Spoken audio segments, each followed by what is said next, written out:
همه شما هنردوستان عزیز. خوش اومدین به این آموزش نقاشی روی سفال.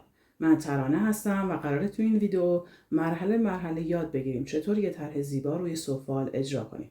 پس اگر به هنر، خلاقیت و ساختن یه اثر خاص علاقه دارین، با من همراه باشین.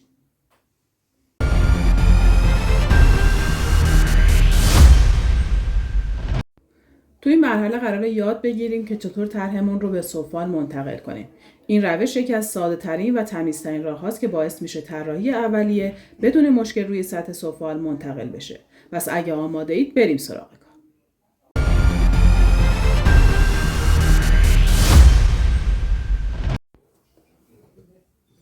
مرحله 4 انتقال طرح روی سفال. من یه طرح رو روی کاغذ طراحی اجرا کردم. حالا میخوام این طرح رو منتقل بکنم به سفال. برای این کار از کاغذ کربن استفاده میکنم. برای اینکه کار خراب نشه و تکون نخوره، من با استفاده از چسب اون رو فیکس میکنم روی بشقاب.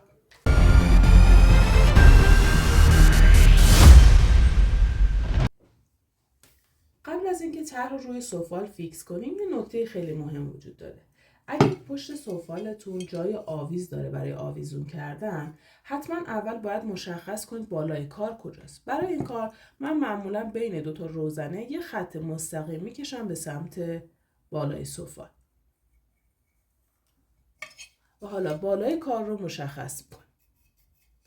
حالا اینطوری به راحتی میتونیم طرح رو روی سفال منتقل کنیم.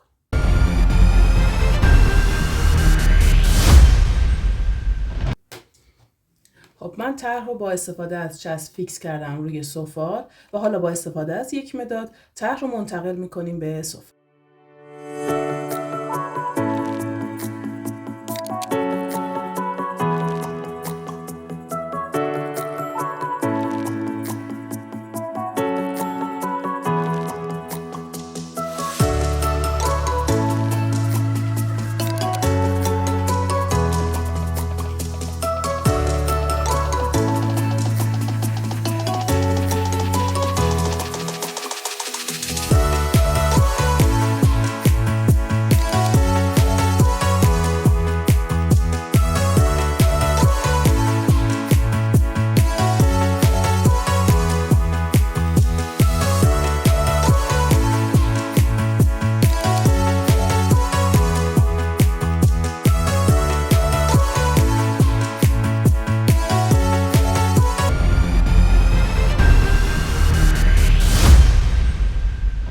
بعد از اتمام کارمون میبینیم که طرحمون کاملا به سفال منتقل شده یا نه.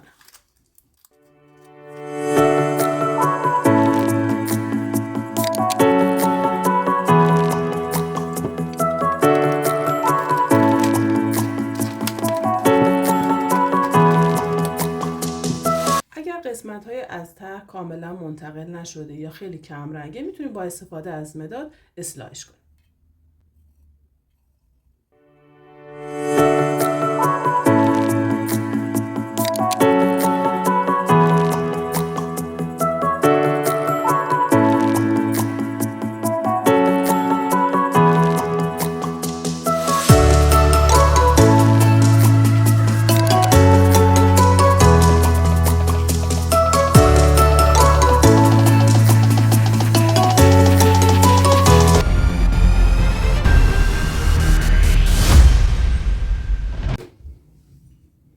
الان طرحمون کاملا آماده است.